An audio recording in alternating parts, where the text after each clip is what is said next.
সম্প্রতি আমি একটি বাংলা তাফসীর গ্রন্থ পড়েছি। এই মুহূর্তে বইটির নাম মনে নেই। সেখানে বিভিন্ন স্থানে ইসরায়েলি বর্ণনা কথাটি উল্লেখ করা হয়েছে। ইসরায়েলি বর্ণনা বলতে মূলত কি বোঝায়? এগুলো কি সবই মিথ্যা ও ভিত্তিহীন বর্ণনা? যদি তাই হয় তাহলে বইয়ে এসব বর্ণনা উল্লেখ করা হয় কেন? বিষয়টি ভালো করে বুঝতে চাই। খুবই সুন্দর এবং প্রয়োজনীয় একটি প্রশ্ন। প্রিয় দর্শক, এই প্রশ্ন উত্তরে বলতে চাই, বনী ইসরায়েল বা ইয়াহুদি খ্রিস্টান আলেমদের সূত্রে আসা বর্ণনাগুলোকে মূলত ইসরায়েলি বর্ণনা বলা হয়। ইহুদি খ্রিস্টানদের ওলামা ইকরাম যে সমস্ত বর্ণনা করেছেন, তাদের ধর্মগ্রন্থ সমূহ থেকে যে সমস্ত বর্ণনাগুলো ধারা পরম্পরায় এসেছে, সেগুলোই হলো ইসরায়েলি বর্ণনা।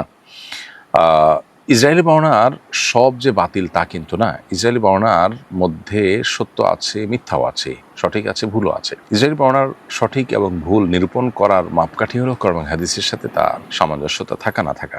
ইসরায়েলি বর্ণনার যে সমস্ত কথা কোরআন এবং হাদিসের আলোকে সমর্থিত বা কোরআন হাদিসের সাথে সামঞ্জস্যপূর্ণ, সেগুলো আমরা গ্রহণ করতে কোনো অসুবিধা নেই। আর যেগুলো কোরআন এবং হাদিসের সাথে সাংঘর্ষিক, কোরআন হাদিসের সাথে সামঞ্জস্যপূর্ণ নয়, সেগুলো প্রত্যাখ্যাত হবে। এটি হলো অনুসৃত মূলনীতি উসুলবিদদের এবং ওলামা ইকরামের, মুফাসসিরদের এবং মুহাদ্দিসগণের, ওলামা ইকরামের। সেজন্য আমরা ইসরায়েলি বর্ণনা গ্রহণ করা না করার ক্ষেত্রে মূলনীতির আলোকেই আমরা সামনে চলবো এবং সিদ্ধান্ত গ্রহণ করব। আর যে সকল ইসরায়েলি বর্ণনা কোরআন হাদিস দ্বারায় সমর্থিত নয়, আবার কোরআন হাদিস দ্বারা সেটা কোরআনের সাথে সাংঘর্ষিকও নয়, এই পর্যায়ের যেগুলো, সেই সমস্ত বর্ণনাগুলোর ব্যাপারে আমরা নীরব থাকবো এবং সেগুলোকে সত্য বলবো না, মিথ্যাও বলবো না। লা নুসাদ্দিকু ওয়া লা নুকাজ্জিবু, এটাই হলো মুফাসসির এবং ফুকাহা ইকরাম ও মুহাদ্দিসিন ইকরামের অনুসৃত মূল নীতি এবং প্রিন্সিপাল। তাহলে এই আলোচনা থেকে পরিষ্কার হয়ে গেল কেন ইসরায়েলি বর্ণনাগুলো বিভিন্ন বইয়ে উঠে আসে। কোন ইসরায়েলি বর্ণনার উল্লেখ করার মানে এই নয় যে খ্রিস্টান বা ইহুদিদের বর্ণনাকে মূলত অথেন্টিকেশন দেওয়া হচ্ছে। মূলত কোরআন হাদিসের সাথে যদি কোনো ইসরায়েলি বর্ণনা ইহুদি খ্রিস্টান আলেমদের কোনো বর্ণনা মিলে যায়,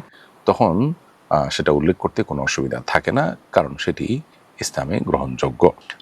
এরপরে প্রশ্ন হলো, ফরেক্স ট্রেডিং হালাল নাকি হারাম? অনুগ্রহ করে বিষয়টি পরিষ্কারভাবে বলবেন। আমি ফরেক্স ট্রেডিং শিখতে চাই, কিন্তু আমার পরিবারের কাছে এই ট্রেডিং এর জ্ঞান নেই, তারা এটা বোঝেন না, কিন্তু আমি এটা খুব ভালোভাবে বুঝতে পারি। যদি আমি এই লাইনে চেষ্টা করি তাহলে ইনশাআল্লাহ ভালো কিছু করতে পারবো বলে আমার ধারণা।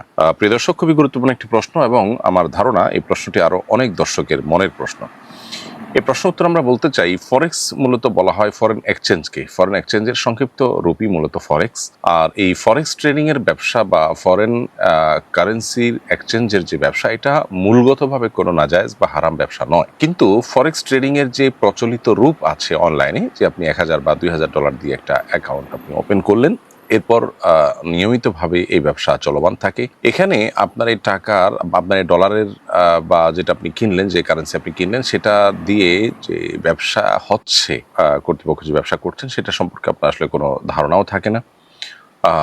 এবং আপনি সেই ব্যবসার ডিটেইল তো দূরের কথা, মৌলিক বিষয়গুলো আপনার জানার সুযোগ থাকে না। সবচেয়ে বড় বিষয় হলো যে এখানে যেই আপনার ফরেন কারেন্সি কেনাবেচা হচ্ছে আপনার এই টাকা দিয়ে, সেটার নামে মাত্র আপনি মালিক হচ্ছেন, মূলত এর হস্তান্তর প্রক্রিয়া সম্পন্ন হয় না, অর্থাৎ আপনার কাছে সেটি আসে না, হস্তগত হয় না, তার আগে আবার সেল হয়ে যাচ্ছে।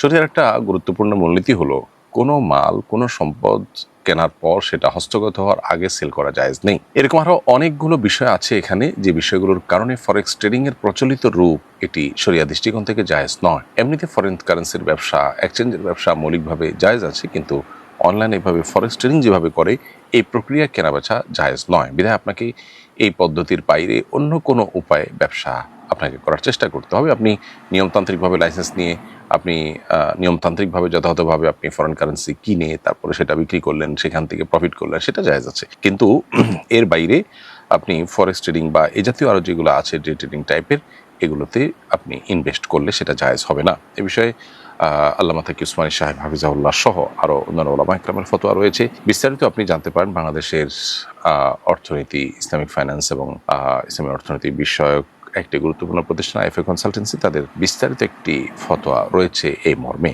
সেখান থেকে আপনি আরও ডিটেল জেনে নিতে পারবেন তাদের ওয়েবসাইট থেকে।